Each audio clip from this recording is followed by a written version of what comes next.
Glosa ordinária. Bom dia, boa tarde, boa noite. Bem-vindos a mais um episódio do nosso podcast Glosa Ordinária. Eu hoje estou aqui com a minha colega Mariana. Olá, Mariana. Olá, Pedro. E hoje temos um tema particularmente interessante e simultaneamente Estranho? estranho, talvez. Ou para os nossos ouvintes do universo lusófono, medieval ou não, pode ser assim mais longínquo. E também por isso o episódio de hoje me parece extremamente interessante. E o tema de hoje é a literatura medieval em espaço alemão. A literatura medieval alemã. Para isso, para levarmos a bom porto esta conversa, eu e a Mariana hoje não estamos sozinhos, evidentemente, e temos connosco a Mafalda Sofia Gomes. Olá, Mafalda. Olá, Pedro. Olá, Mariana. É com muito gosto que estou aqui. Obrigada pelo convite. A Mafalda Sofia Gomes é professora auxiliar da Faculdade de Letras da Universidade do Porto, é poeta e especialista em literatura alemã medieval. Ainda bem, porque senão estávamos completamente perdidos. E, Mafalda, não sei se queres dizer algumas palavras mais para te apresentares. Palavras para me apresentar, não é? Não, estou satisfeita com a apresentação. Estou plenamente satisfeita com a apresentação que o Pedro fez. Muito obrigada, Pedro. Não terei nada de substancial a acrescentar. E não sei se devo ficar ofendida até pela forma como te referiste à literatura alemã medieval, tendo em conta que parece que estás a falar de um mundo absolutamente outro, absolutamente distante, tão diferente daquele que será, por exemplo, da literatura medieval portuguesa. Não é assim tão extraordinariamente diferente. É por isso que também te convidamos, porque nós queremos perceber também e dar a conhecer essas proximidades que aparentemente não estão à vista, não é? Pois, estarei pronta para resolver todas as incongruências, para assinalar todas as diferenças e também para celebrar todas as analogias possíveis. Então, se calhar eu começo já por fazer uma pergunta direta e ao assunto, porque estamos a falar do que é a literatura medieval alemã. A Alemanha é o quê? Que espaço?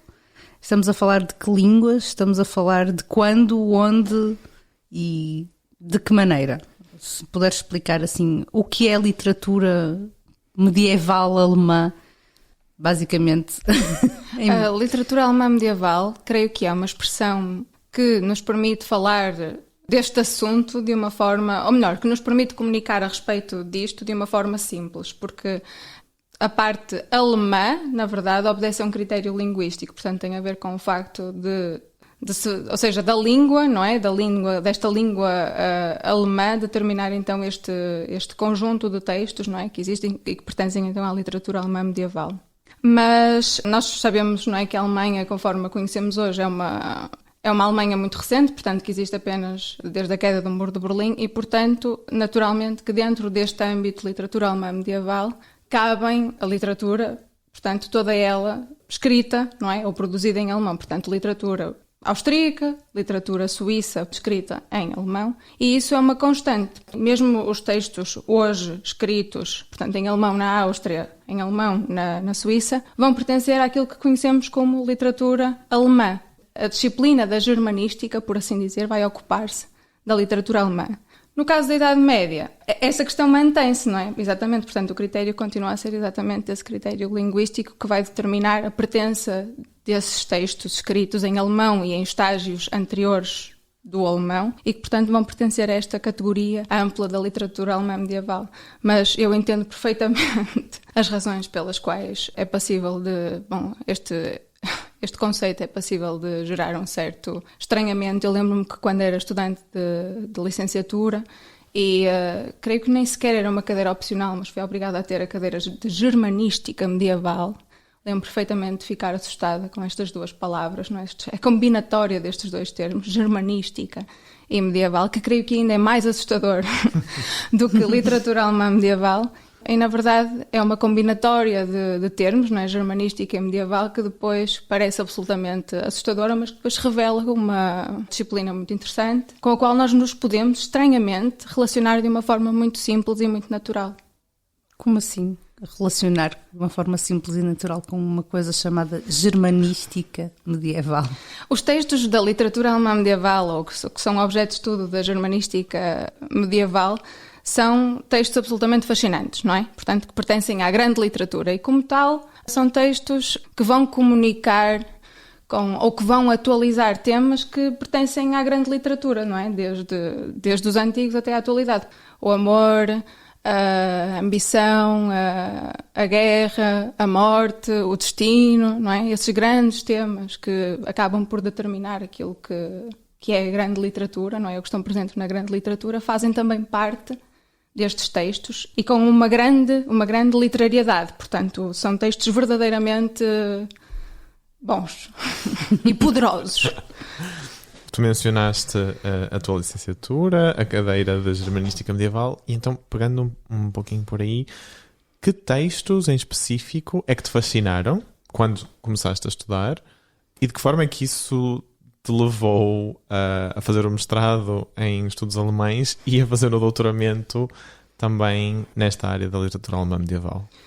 Os textos mais preciosos, se é que posso falar assim, da literatura alemã medieval são os textos produzidos ali na chamada Hochmittelalter, entre 1050 e 1250, e mais especificamente os textos escritos, não é, produzidos em médio alto alemão, que por sua vez é um estágio, não é, um estágio arcaico do alemão, que foi falado, portanto, até mais ou menos 1350. E os textos principais da literatura alemã medieval pertencem mais ou menos a esta cronologia, mais especificamente 1170, 1250. Portanto, estas datas são importantes porque os textos que eu trabalhei e que são os textos mais importantes pertencem de facto a esta cronologia.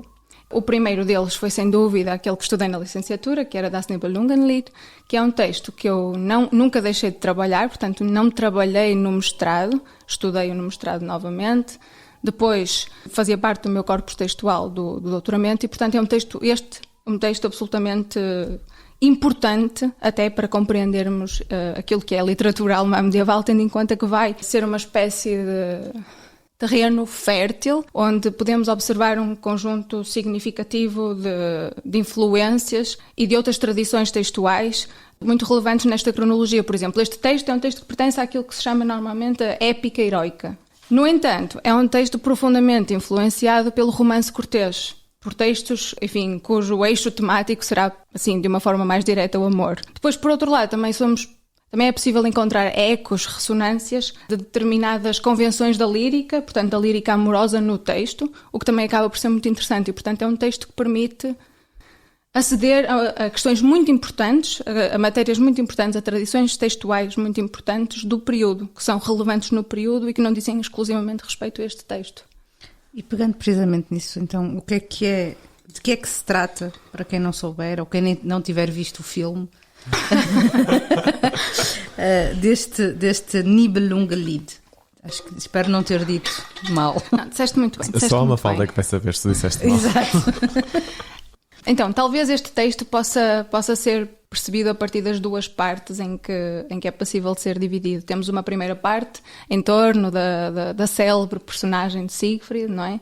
Que creio é, enfim, relativamente conhecida, mesmo aqui no universo lusófono, não é? Toda a gente conhece o famoso Siegfried, talvez não diretamente relacionado com este texto medieval, não é? Ali do início do século XIII, mas toda a gente conhece Siegfried e, portanto, é uma espécie de exploração da personagem de Siegfried, do herói que é Siegfried, mas transportado, portanto, para um universo, se quisermos, menos arcaico, menos heróico, que é, portanto, um universo cortês da corte de Worms, na Burgúndia, onde mora uma bela rainha, uma bela donzela chamada Kriemhild, que é famosa pela sua beleza mundo fora. E, portanto, é um bocadinho sobre o estabelecimento desta relação de amor, ou, como diríamos em médio alto alemão, desta relação de mina, que significa amor cortês. E depois, portanto, a partir desta história de amor, temos uma série de ciclo de traições que se vão sucedendo umas às outras e que vão gerando, por sua vez, mais traições, que nos levarão, por assim dizer, ao desfecho do texto, ou à segunda parte do texto, que é a vingança de Kriemhild, porque lhe matam o marido Siegfried. Portanto, temos aqui, a meio do texto, mais ou menos, mais coisa, menos coisa, a morte de Siegfried, e depois temos a vingança da viúva, que é Kriemhild, e que é uma personagem também daquelas grandes personagens da literatura. Disseste, pronto, essa personagem Siegfried, que é muito conhecida e que de repente é transportada para um universo que não é o seu de origem. Qual é? Quais é que são os universos de origem que estão por trás destes temas da literatura alemã medieval? Porque referiste a tradição clássica, enfim, tradição clássica vamos pressupor toda a cultura romana, latina, mas que outras tradições é que há? Existem assim algumas que possas identificar? A parte da épica heroica, não é? Das canções heroicas propriamente ditas, grande parte deste corpus textual está ligado, enfim, a processos de textualização de matérias relacionadas com, enfim, as lendas do período da migração dos povos, não é? Ali do início da Idade Média. E, portanto, esses acontecimentos históricos, portanto, são de facto acontecimentos históricos, sabemos que, enfim, que povos deixaram de existir para dar lugar, portanto, à supremacia de outros povos, e sabemos, portanto, que essas histórias depois foram sendo contadas à medida que os séculos foram passando, e essas histórias, em princípio histórias decorridas em espaço continental, se quisermos, depois vão ser contadas de diferentes formas e depois vão ser textualizadas em diferentes espaços, nomeadamente no espaço continental, conforme é o Das Nibelungenlied, mas também vamos ter depois manifestações dessas histórias, por exemplo, em território escandinavo. E, portanto, nesse sentido, há uma espécie de partilha, não é, desta matéria heroica com esse espaço geográfico. Por outro lado, temos também atualizações ou materializações, se quisermos, daquilo que tu estavas exatamente a dizer, portanto, da matéria troiana ou da matéria latina, não é? Temos uma versão da Eneida de Virgílio em médio alto alemão, deste período, que é absolutamente extraordinária também, que por sua vez é uma tradução à la Idade Média, que nunca é uma tradução que acrescenta não só um ponto, mas vários pontos, e na maior parte das vezes pontos deliciosos, à tradução francesa da Eneida. Portanto, à tradução francesa medieval da Eneida. E, portanto, nesse sentido, é um texto absolutamente extraordinário que vai buscar toda essa história, que é uma história de guerra, não é? E vai apanhá-la a partir da temática do amor. E, portanto, vai estruturar todo esse texto e dar um destaque muito, muito, muito maior à questão do amor. Tanto que Lavínia, por exemplo, no texto clássico, é absolutamente irrelevante. E no texto de Heinrich von Feldecker, nesse romano, é uma personagem também muito, muito relevante. O que significa, portanto, que temos esta matéria troiana, se quisermos, mas depois também temos esta importação, não é? De tudo aquilo que vem de França, não é? Da literatura francesa. E aí temos aqui toda aquela temática. E quando eu digo francesa, estou a referir-me a textos que vão contar, por exemplo, as histórias do rei Artur, por exemplo, como Perceval, não é? Que por sua vez vai ser traduzido. Quando eu digo traduzido, parece que ele está de facto a traduzir no século XXI, mas não, portanto é um exercício mesmo de reconstrução da história, de refuncionalização dos elementos, mas é engraçado pensar que, por exemplo, que Wolfram von Eschenbach vai então pegar no Perceval de Chrétien de Troyes e depois vai reescrevê-lo em função de uma ética completamente diferente, não é? E, portanto, também temos essa influência dos textos que pertencem ou que pertencerão à dita literatura francesa medieval, que por sua vez também é um conceito problemático, não é? Muito problemático, mas que nos ajuda a comunicar, não é? Que é exatamente, aliás, respondendo se calhar de uma forma até mais direta à primeira pergunta que me fizeram, eu acho que a literatura alemã medieval ajuda-nos a resolver problemas. É sobretudo isso, é para comunicar, é para facilitar a nossa comunicação. E além falaste do Perceval, falaste da Eneida também, que foi traduzida do francês, há outros textos na literatura alemã medieval que venham diretamente de uma tradução que importem referir aqui? Portanto, já falei da Nibelungenlied, que não tem, de facto, uma fonte francesa, e talvez esse seja um dos grandes motivos pelos quais é o texto nacional. Isso acho que é um fator determinante na escolha do texto nacional, não é? Quando eu digo texto nacional, quero dizer nós temos os Lusíadas. Na Alemanha, eles têm Das Nibelungenlied. Já falei, portanto, do Aeneas Romano, que aliás é o primeiro texto, não é? É o primeiro texto que vai abrir esta literatura, ou este período cortês, este período clássico da literatura alemã medieval. Já falei de Wolfram von Eschenbach, que é um nome absolutamente essencial, que fez então o Parzival, não é? A versão em médio-alto alemão do Perceval. E temos também, do mesmo autor, Wilhelm, que é um texto também muito, muito interessante, não menos interessante até do que Parzival, e muito, muito complexo, que acaba por ser também uma atualização de uma gesta francesa, e portanto também é um texto muito importante, ainda que tenha permanecido inacabado. Conforme inacabado, permaneceu também o romance de Tristão, de Gottfried von Strassburg, que era assim o grande inimigo, quer dizer, se calhar é mais inimigo à luz da crítica, não é, do que propriamente de facto, mas assim, o grande rival de Wolfram von Eschenbach era Gottfried von Strassburg, que escreveu a versão cortês mais conhecida, não é, do Tristão, e que é um texto também absolutamente essencial. Um Tristão que também se prende ou se relaciona com essa tradição francesa, não é? Nós tivemos há relativamente pouco tempo um episódio sobre o rei Artur, e muito daquilo que disseste sobre o Siegfried também pode ser aplicado à forma como uma personagem que terá historicamente existido foi transformada num herói, enfim, e passou a ser muito mais do que aquilo que ele era. Estavas a falar isto é sobretudo romances, portanto, estes textos de que estás a falar são considerados romances no sentido roman, numa língua vulgar, presumir, mas também no sentido de uma narrativa sobre vários acontecimentos, alguns históricos, outros ficcionais, mas uma narrativa longa.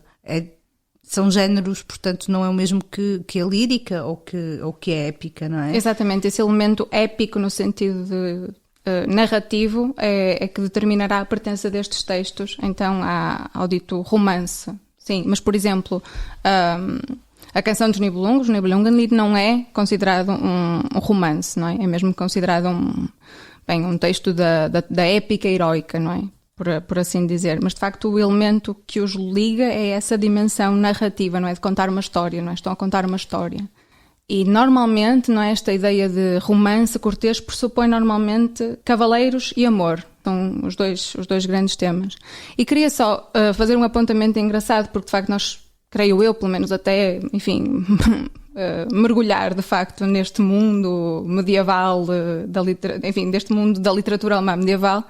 Pensei sempre em Tristão, de facto, como um cavaleiro arturiano, o que não é, de facto, o caso, não é? Nesta realidade.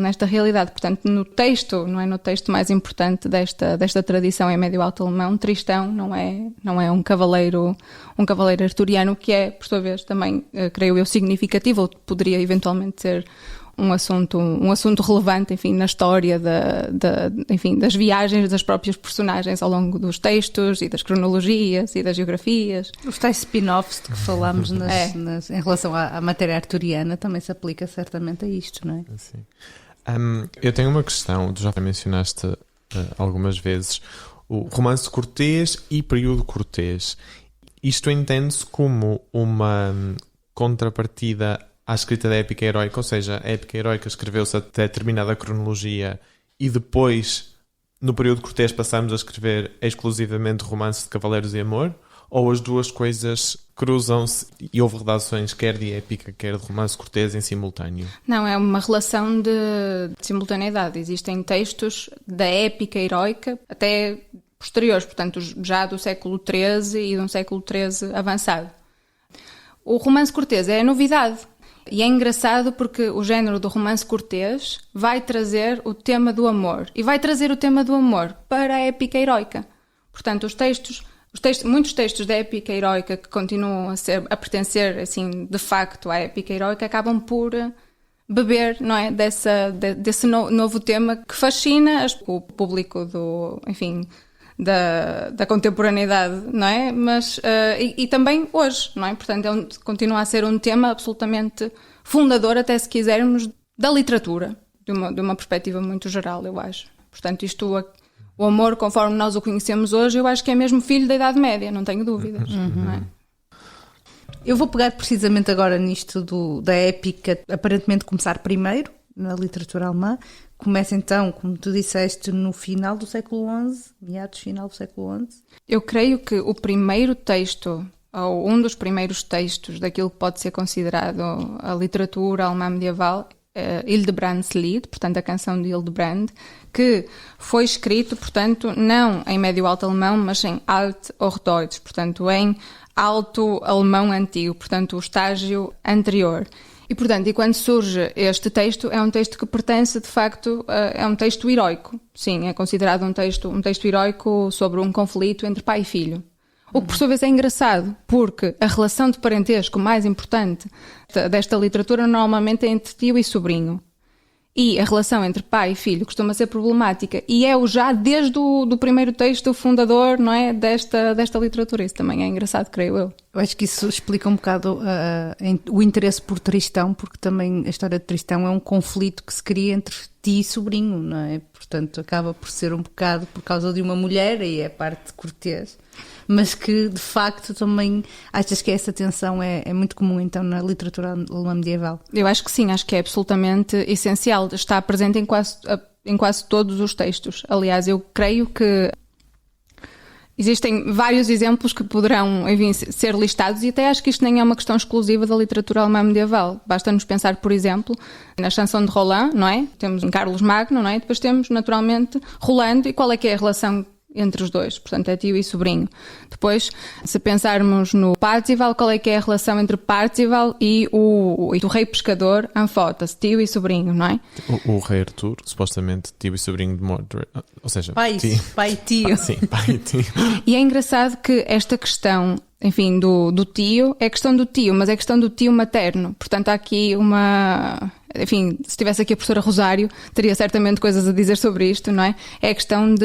Eu acho que até é uma espécie de vestígio, não é? De vestígio de uma ordem de valorização desse lado materno, não é? E uma espécie de vestígio nos textos que já têm uma ordem patriarcal e profundamente ligada à ideia de primogenitura, mas que ainda vão acusar estes vestígios de qualquer coisa anterior, não é? De valorização desse lado materno e de características maternas que passam através do sangue. Eu ia perguntar-te precisamente isso sobre as mulheres que existem nesta literatura, porque claramente há uma primazia de figuras masculinas, que são os heróis, mas tu próprio disseste que a...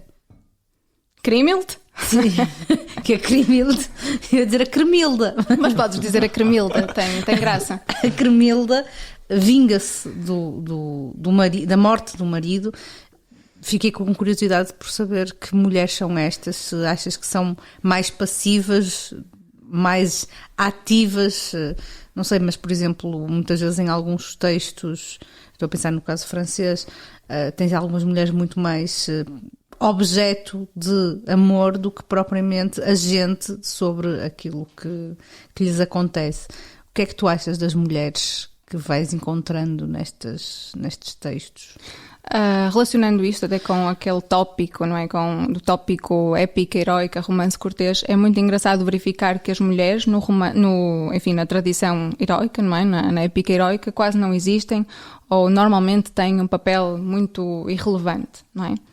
E com o romance cortês e com o destaque dado ao amor, naturalmente que a mulher vai ter um papel diferente. E, portanto, temos estes textos, não é, que vão pertencer ao romance cortês, que vão conceder uma importância muito, muito superior à mulher. Conforme falei no Aeneas Roman, não é, na versão em médio-alto alemão da Eneida de Virgílio, temos uma figura de Lavínia muito mais relevante do que no texto da fonte, não é, da fonte clássica. E mesmo em Das Nibelungenlied é exatamente a mesma coisa. Crimild é importante por causa dessa influência do romance cortês sobre a épica heroica. E não é por acaso, creio eu, que tudo isto, não é, acontece ao mesmo tempo que, enfim, em que há uma espécie de florescimento, não é, do culto mariano, não é? De repente Maria torna-se um modelo de feminilidade e de maternidade no Ocidente e, portanto, eu acho que não é por acaso que este tema do amor e que este destaque concedido às mulheres ocorre nesta cronologia. O que é que causa o quê? Não sei.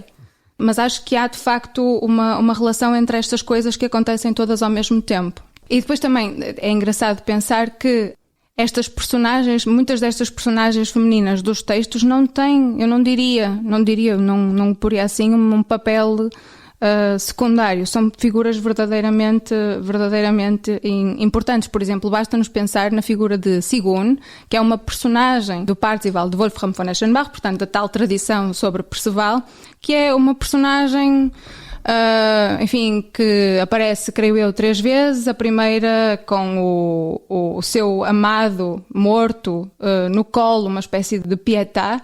Mas é engraçado que as aparições dessa personagem, não é?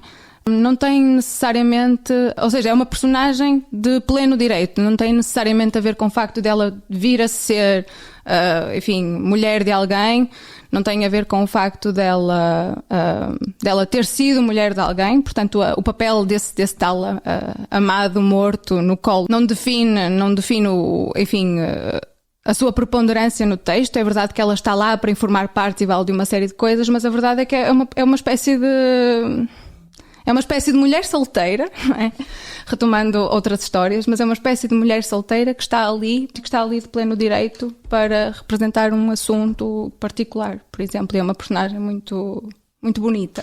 De facto, é interessante aquilo que estás a dizer, porque acho que vai ajudar também a desconstruir muito esta imagem que nós temos sobre a Idade Média muito misógina, porque, no fundo, a imagem da mulher muito mais passiva constrói-se ou acontece em textos muito anteriores, na própria Eneida, embora a Dido seja uma personagem um pouco, enfim, mas na matéria troiana as mulheres são perfeitamente acessórias, portanto na tradição clássica. Aqui vamos vê-las com muito mais preponderância, e mesmo nos textos franceses, no episódio que tivemos sobre o rei Artur, falámos precisamente sobre isso, mesmo a rainha Geneve ou algumas figuras femininas que têm poder.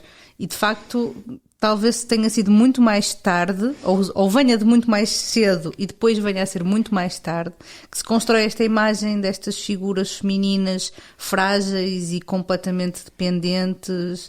Talvez uma imagem romântica, não sei, da mulher objeto de desejo, mas sem a sua própria autonomia e sem a sua possibilidade de ser ela própria e de falar por si, não sei.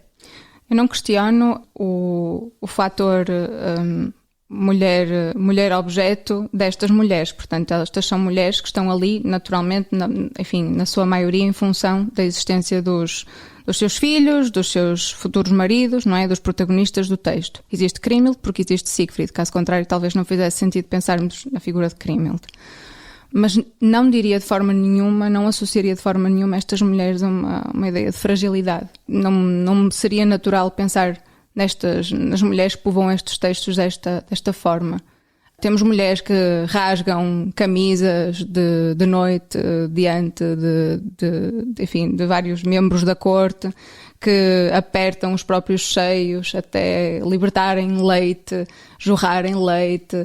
Temos mulheres que desafiam homens para 3 provas e só assim poderão eventualmente casar com eles. É verdade que esta mesma mulher acaba violada e acaba, mulher objeto, se quisermos, mas a verdade é que não há propriamente a exploração de uma semântica de fragilidade nestas mulheres. Eu diria que não. Diria que isso é uma consequência,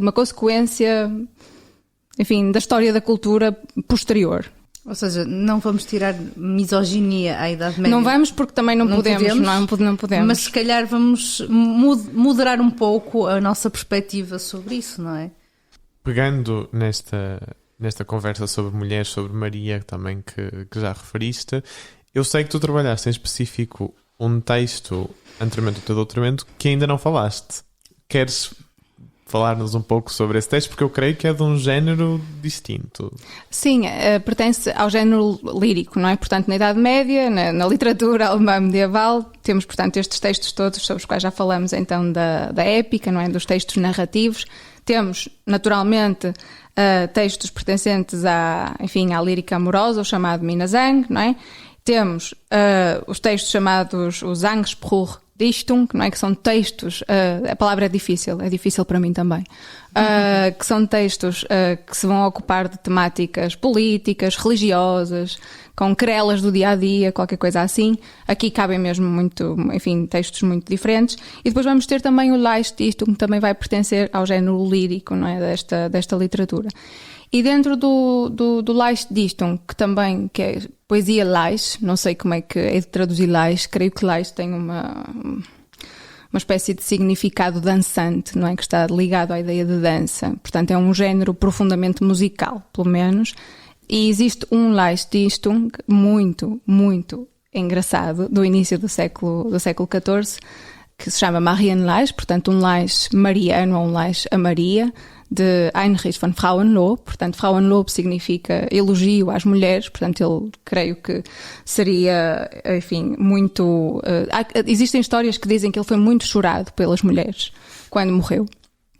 E, portanto, este texto ocupou-me durante a minha tese de mestrado e é um texto muito engraçado porque é um texto religioso, de facto é um texto religioso sobre a personagem de Maria, mas é um poema erótico, o que por sua vez acho que é uma pergunta, Pedro, que faz, aliás, todo o sentido, tendo em conta que me permite, enfim, relacionar ou sentir que estou no sítio certo, tendo em conta, enfim, a ambiguidade encerrada no título do vosso podcast, não é? Que é ordinário. E, portanto, sendo um texto erótico em torno da personagem de Maria, é naturalmente uma espécie também de atualização do Cântico dos Cânticos, muito, enfim, é uma influência gritante no texto, é um texto absolutamente fascinante, não é? A forma e a liberdade com que temas sagrados, não é, podem ser tratados em certos períodos da história, tão tristemente associados à escuridão. É engraçado verificar que essa escuridão não existe muitas vezes, e neste texto não existe de forma nenhuma. É um texto muito, muito luminoso e muito bonito também, em que se fala sobre beber vinho do umbigo da Virgem Maria. Portanto, pensem. Agora pensem. Quer dizer, teologicamente, porque Maria gerou Cristo e o sangue de Cristo, o vinho, não sei o que, devia ser a desculpa para fazer passar essas coisas. Mas isso foi aí que se originaram os body shots? Eu já pensei nisso e penso nisto agora, e já pensava nisto, sei lá, aos 22 anos, quando descobri o texto. Porquê que tu achas que eu quis trabalhar este texto aos 22 anos? Mas é verdade. Precisamente agora pegando na questão de Maria e da erotização de Maria e desta subversão, nós temos falado em textos feitos em alemão, mas existia naturalmente, como existia aqui em contexto ibérico, galego ou português, castelhano, aragonês, francês, etc. Agora sim, da Ibéria, textos produzidos em latim. Parece-me, pelo que tu estás a dizer, que existe uma certa continuidade entre esta erotização mariana e a tradição dos goliardos, que faziam poesia erótica, muitas vezes extremamente subversiva, mas em latim. Pegando nisso, na literatura latina, não estou a presumir que sejas especialista, mas qual é a relação, se continua a produzir, se produziu antes e se continua a produzir durante o período áureo da literatura da germanística medieval, e que tipo de textos é que são produzidos, se souberes assim indicar alguns? Achas que a literatura latina produzida nestes territórios, onde também se produz literatura em alemão, é influenciada pelos textos em vulgar, ou achas que são tradições que se mantêm separadas? Eu confesso que não, portanto a minha área é mesmo a germanística, sobre, enfim, literatura latina, não sei muita coisa. Sei que naturalmente existem textos, enfim, geográficos que são, não é, escritos em latim, e que existe também já uma tradição cronística, não é, portanto ligada também aos textos escritos em latim. Mas a verdade é que, talvez por ignorância minha, talvez por não estar ligada diretamente a essa área disciplinar, não é sobre modo evidente grande relação de influência, porque já li bastante sobre estes vários textos sobre os quais falei, e não há propriamente, enfim, uma influência direta dessa literatura. Acredito que em textos, por exemplo, enfim, conforme é este Laixe mariano, que naturalmente lembro-me de haver grande parte até de discurso filosófico que influencia esse texto, não é? Texto filosófico escrito em latim, mas numa perspectiva, se quisermos, narrativa, não sei se estes dois mundos se vão contaminar assim de uma forma tão direta. De qualquer das maneiras, e voltando àquilo que tu disseste no início, de facto, aqui mais uma vez se vê pontes com a nossa literatura em galego-português, quando tu tens os 427 cantares à Virgem Maria em galego-português pelo Afonso X, que não chegam a ser propriamente eróticos, mas em que ele diz que vou deixar de cantar às donas do mundo e passar a cantar à Senhora dos Senhores, pronto, à mais importante das mulheres, usando precisamente essa estratégia que é da lírica cortês.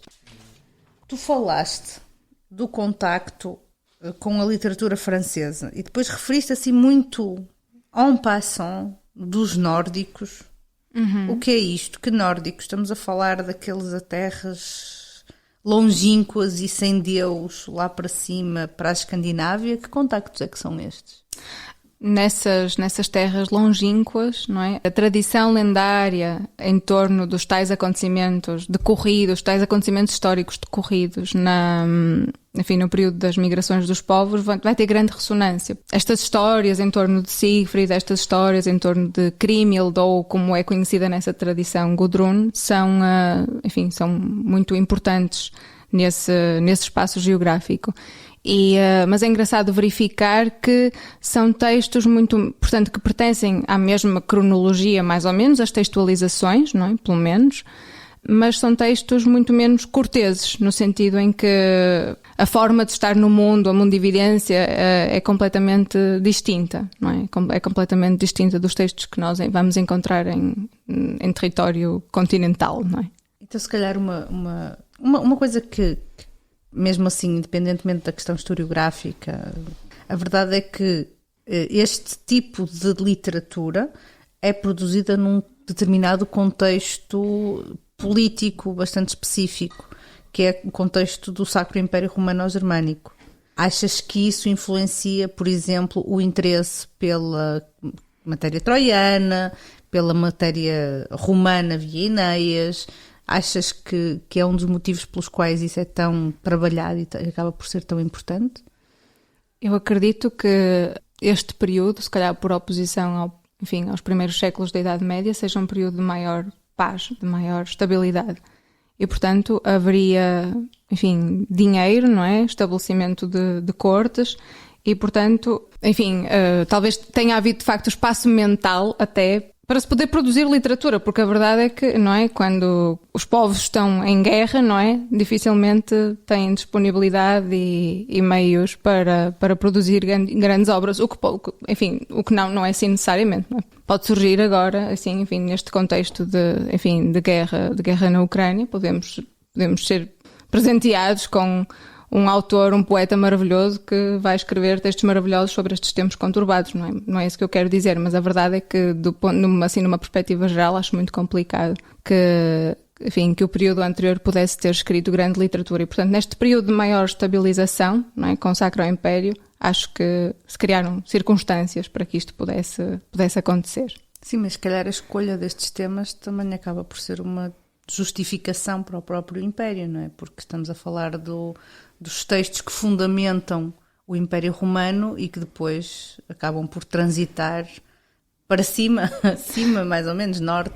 Sim, nunca tinha pensado nisso, mas é engraçado pensar que o texto, lá está, o primeiro texto desta grande literatura lá está a tal tradução para médio alto alemão da Eneida, que é um texto sobre a fundação, não é? Sobre a fundação de um império, não é? E depois saberes da cristandade e, portanto, faz sentido que seja assim, faz sentido que se dê destaque, não é? A Lavínia enquanto mãe de Roma, não é?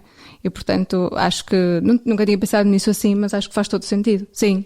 Então, pelo que tu foste mencionando, pelas datas que foste referindo agora, dá para perceber que as obras que foram sendo escritas em médio alto alemão e até no no Alto alemão antigo? no Alto Alemão Antigo, comparando com o espaço português, foram escritos em cronologias anteriores àquelas que se começou a escrever obras literárias em galego ou português. E o que eu te quero perguntar com isto é se isso tem alguma interferência com a forma como os investigadores dividem e olham para a Idade Média alemã e para a literatura medieval alemã. Ou seja, há divisões no estudo da literatura alemã medieval por período, além do romance cortês, etc. Há, por exemplo, Baixa Idade Média, Alta Idade Média. Assim, o estabelecimento destas balizas temporais, não é? Dependem sempre da perspectiva e da perspectiva disciplinar, não é? Portanto, se nós olharmos para, enfim, para uma espécie de divisão, não é, útil à história, vamos ter a Idade Média dividida normalmente em 3 momentos, não é? A chamada Frühmittelalter, portanto, o início da Idade Média, depois vamos ter a Hochmittelalter, portanto, é difícil traduzir estes termos, não é? Sobretudo porque em língua portuguesa os termos parecem contradizer-se. Vamos ter a Frühmittelalter, a Hochmittelalter e depois a Spätmittelalter, que é o fim da Idade Média, a Idade Média tardia, não é? Por assim dizer. E então esta ideia de Hoch, que significa alto, vai corresponder à Baixa Idade Média em terminologia portuguesa.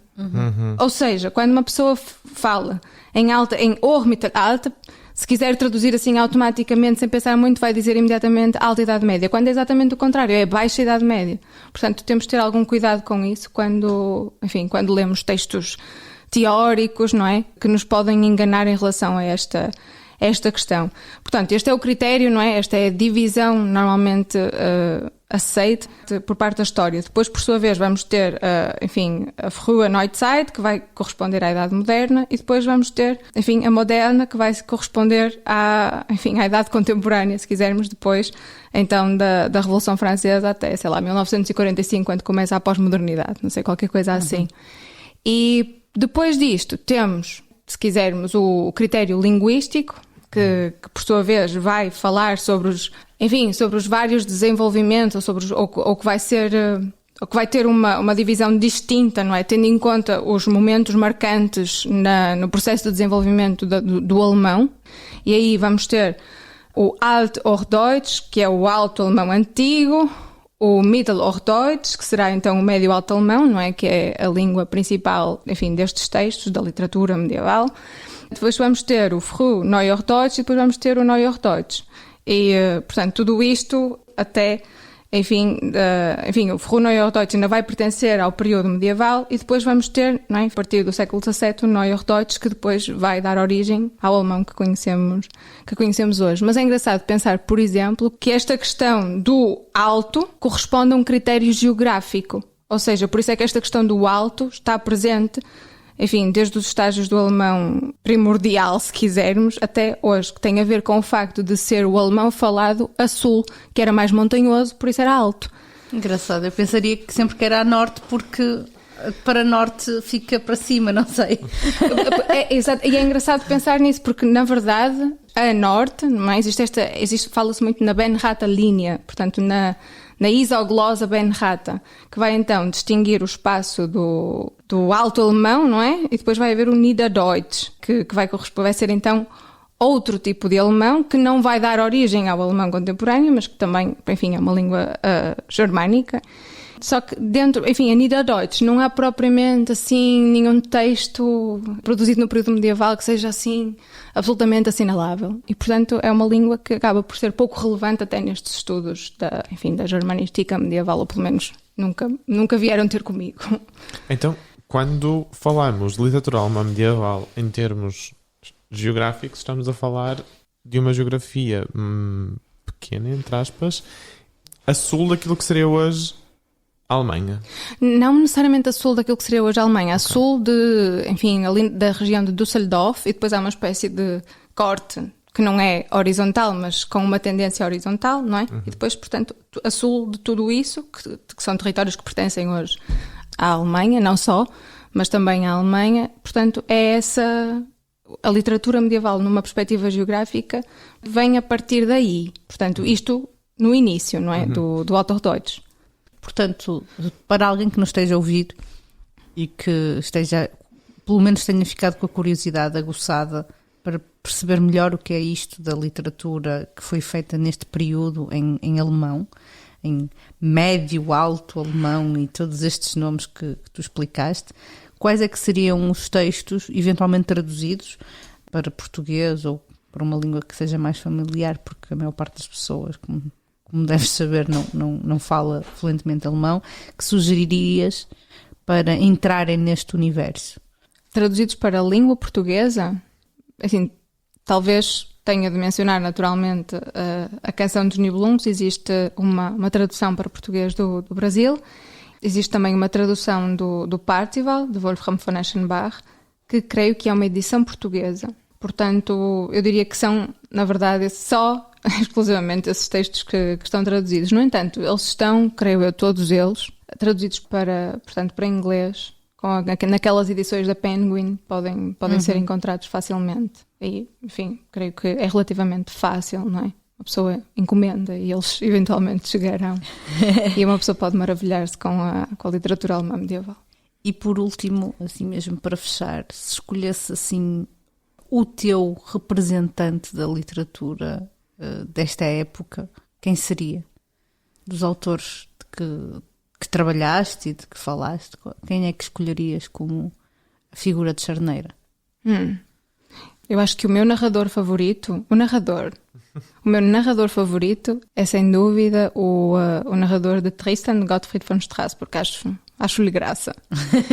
Mas talvez o texto que eu acho que seja verdadeiramente capaz de incendiar corações é sem dúvida Das Nibelungenlied, portanto a canção dos Nibelungos. Acho que esse é um texto longo, mas é um texto poderoso. Espero que os meus alunos de Introdução à Germanística Medieval possam confirmá-lo. Se tiverem dúvidas, procurem-nos. Eles estão pelos corredores da faculdade. Espero que possam confirmar o poder deste texto.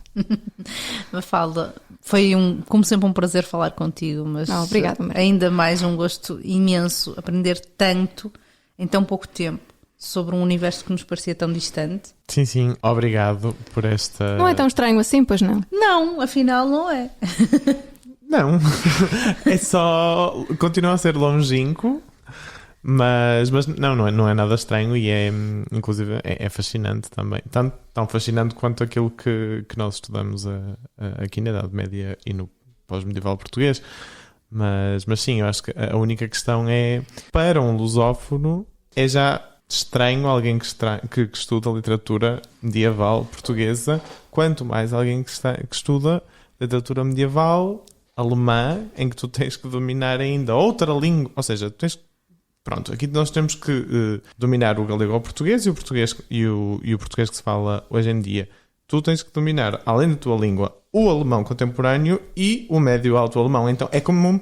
são várias camadas que há que tirar, como no Shrek, as cebolas, para se chegar efetivamente ao objeto. Mas quando se chega, é incrível. É incrível, mas é um processo, não é? E é um processo que nunca está verdadeiramente concluído. Mas aquilo que eu posso tirar daqui, até numa perspectiva, enfim, menos académica ou menos científica, é que isto me obriga a lidar com coisas que eu não entendo, não é? Obriga-me a ser confrontada com com mundos radicalmente diferentes do meu, portanto, o mundo medieval e o mundo germano, se quisermos, portanto, duplamente, enfim, temos duplas visões de alteridade, não é? E eu acho que isso torna a minha vida muito difícil, muito mais difícil do que aquilo que poderia ser, mas ao mesmo tempo também me obriga a uma certa flexibilidade e eu acho que isso é sempre positivo, não é? Isso, acho que é positivo numa perspectiva humana, acho que nos faz bem a todos lidar com coisas radicalmente diferentes daquelas que conheceríamos, enfim, se permanecêssemos simplesmente sentados à espera que as coisas viessem ter connosco. E, portanto, acho que nesse sentido é muito bom. E esse final muito mais nos une do que aquilo que nos separa, não é? É verdade, é verdade. Mafalda, muito obrigada mais uma vez. Obrigada Mariana. Muito obrigado. Pedro. Obrigada. Obrigada a todos que nos ouviram. Bom dia, boa tarde, boa noite. Bom dia, boa tarde, boa noite e até o próximo episódio.